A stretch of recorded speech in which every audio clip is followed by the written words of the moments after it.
Good morning mga kasisi. Ipakita lang natin itong gamit sa pag-vlog. Ito yung ating tripod. Ito mga kasisi.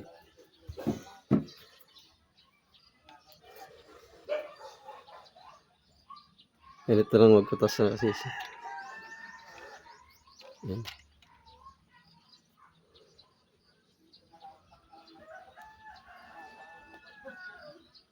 Yan.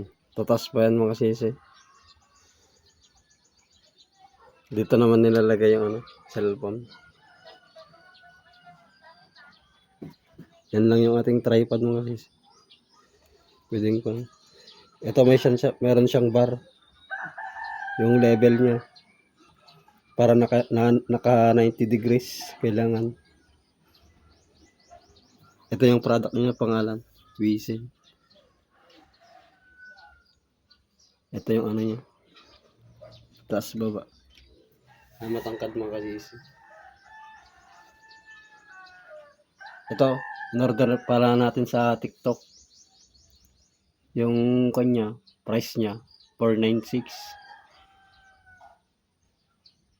Yan. Ating tripod. Magagamit natin sa pag-vlog o paggawa ng mga video para mas lalo tayo maging updated sa ating mga video. Ayun mga kasisi yung gamit natin. Please follow, like, and share.